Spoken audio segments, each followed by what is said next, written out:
ചേച്ചി, രാവിലെ ഞാൻ പോണു. വീണ്ടും ആ ഹോസ്റ്റലിലേക്ക് കയറി ചെല്ലാൻ നാണം തോന്നുന്നുണ്ടാവും അല്ലേ? ഈ വീട്ടിൽ കഴിയുന്നതിനേക്കാൾ വലിയ നാണക്കേടൊന്നും അല്ലത്.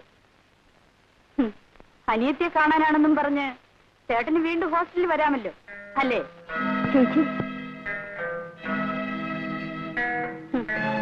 ചേട്ടന് പുതിയ ഇരകളെ പിടിച്ചു കൊടുക്കാനുള്ള ഹോസ്റ്റൽ വാസം. മതി, അനാവശ്യം പറയരുത്. നേര് പറയുമ്പോൾ കേട്ടു നിൽക്കാൻ കുശരില്ല അല്ലേ? ശബ്ദിക്കരുത്. പേടിപ്പിക്കണോ? ചേട്ടാ Ready? ഒന്ന് പോ ചേട്ടാ. ചേച്ചി, പോ പുറത്ത്. ചേച്ചി, നിന്നോടാണ്.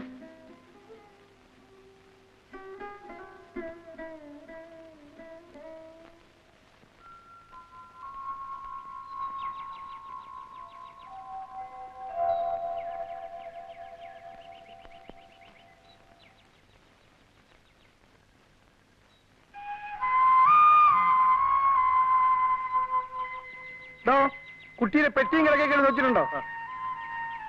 മോള് പോയച്ചോ. അച്ഛൻ രാത്രി ഫോൺ ചെയ്യാം.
എന്താ കാരണമെന്ന് ചോദിച്ചാൽ എനിക്കറിയാൻ പാടില്ല. ആ മനുഷ്യൻ ഈ വീട്ടിൽ നിന്ന് ആഹാരം കഴിച്ചിട്ട് എത്രയോ കൊല്ലങ്ങളായി. ഏത് ഹോട്ടലിൽ നിന്നാണ് ആഹാരം കൊണ്ടുവരുന്നെന്ന് അദ്ദേഹത്തിന് മാത്രമേ അറിയാവൂ. പിന്നെ ആ ഡ്രൈവർക്ക്. അയാൾക്ക് ഇവിടെ വെക്കുന്ന ചോറിൽ വിശ്വാസമില്ലേ? ഉണ്ടാവില്ല. ആരെങ്കിലും വിഷം കലർത്തുമെന്നാണോ? ആയിരിക്കാം. ആര്? എനിക്കറിയാൻ പാടില്ല. എന്നാൽ എനിക്കറിയാം. അയാൾ ഭയപ്പെടുന്നത് പ്രഭുവിനെയാണ്. നിങ്ങളും. നിങ്ങൾ രണ്ടാളും കൂടി ചേർന്നല്ലേ ആ മനുഷ്യനെ നശിപ്പിച്ചത്? അല്ല, നിങ്ങൾ അതിന് കൂട്ടുനിന്നു. ഇല്ല, ഞാനിതിനെ എതിർത്തിട്ടേ ഉള്ളൂ. പക്ഷേ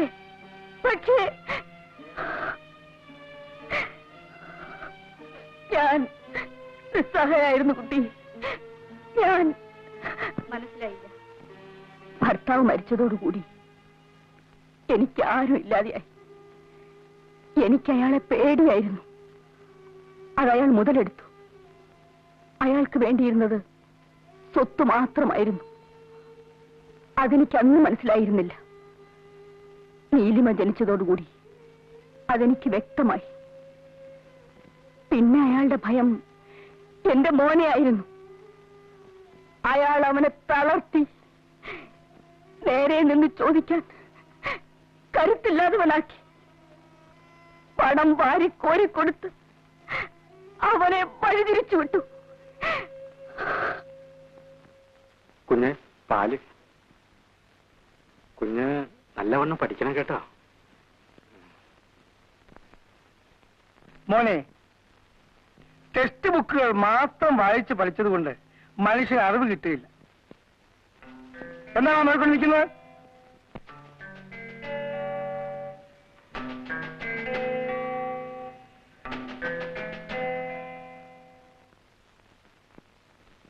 അങ്ങനെ എന്താടാ? ഈ കുഞ്ഞിനെയും നശിപ്പിക്കണം. വേണമടാ, ഇവൻ കൂടി നശിച്ചു കിട്ടണമെന്നുള്ളത് എന്റെ ഭാവിയിൽ ആവശ്യമാണ്. പലതിനും സാക്ഷി എന്നവനാണ് ഞാൻ. ബാക്കി കൂടി കാണാൻ. മതി നിന്റെ ഉപദേശം. നിങ്ങൾ പോകാം. ഇവനെ കൂടെ നശിപ്പിക്കണം. അല്ലെങ്കിൽ പിന്നെ ഇതേവരെ എന്റെ മോൻ എന്നോട് മിണ്ടിയിട്ടില്ല.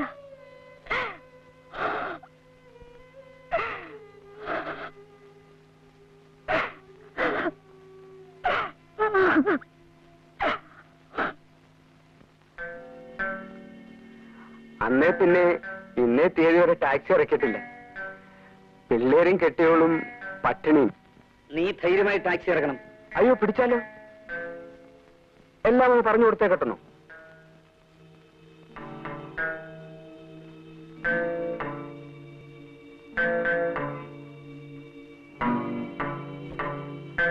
ഇതാ. അപ്പോ ഞാനിങ്ങോട്ട്.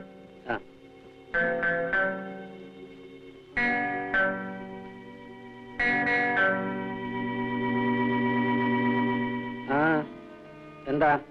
ഒന്നുമില്ല. എവിടെയൊക്കെയുള്ള വേശികള് അബോർഷൻ ചെയ്ത് മരിക്കുന്നു. എവിടെയൊക്കെയുള്ള ടാക്സി ഡ്രൈവർമാര് അതും പറഞ്ഞ് ബ്ലാക്ക്മെയിൽ ചെയ്ത് പണം ഉണ്ടാക്കുന്നു. ലോകത്തെ കിടുകിട വിറപ്പിക്കുന്ന എന്റെ ഭർത്താവ് ഒരു ടാക്സിക്കാരന്റെ മുൻപിൽ ആലില് പോലെ നിന്ന് വിറയ്ക്കുന്നു. എനിക്കിതൊക്കെ കാണും.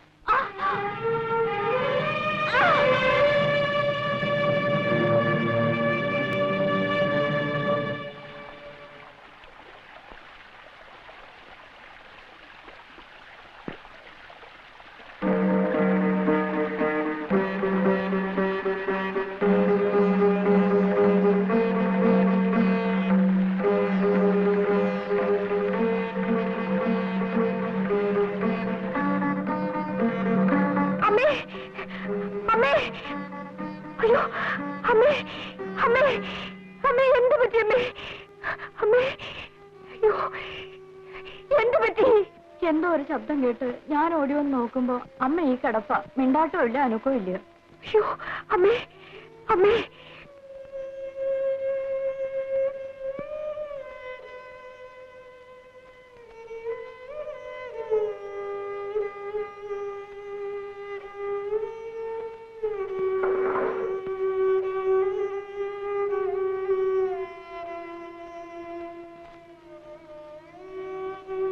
ഭേദാപ്പോ ഇനി മരുന്ന് കഴിക്കുന്നുണ്ട്, ആയുർവേദ ചികിത്സയുണ്ട്. മതിയായില്ലേ? തോന്നിയാസം കാണിക്കലേ? തോന്നിയാസങ്ങളും കാട്ടി തോന്നിയോടെ അങ്ങോട്ട് ജീവിക്കാം. എന്താ, തൃപ്തിയായില്ലേ? അതിനിവിടെ ആരും തോന്നിവാസം കാണിച്ചില്ലല്ലോ. ഇല്ലേ? പിന്നെ ഈ കിടക്കണ എന്താ? അത് നിന്റെ തോന്നിയാസങ്ങളുടെ ഫലം തന്നെ. അത് ഈശ്വരന്റെ തോന്നിവാസങ്ങളുടെ ഫലവാ.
ഞാനാണ് ഉഷ.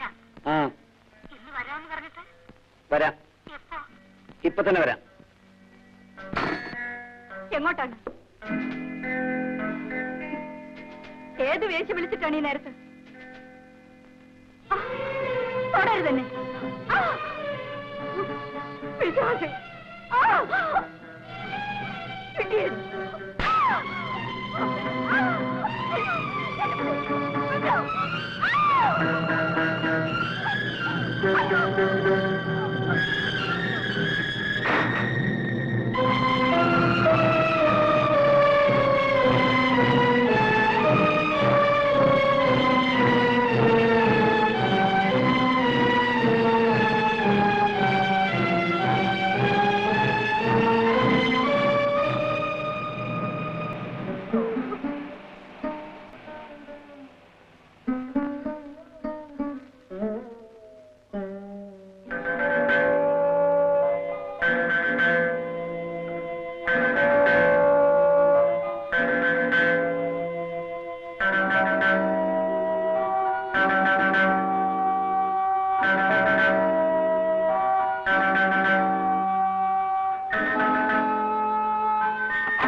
കുഞ്ഞു പോവാണോ?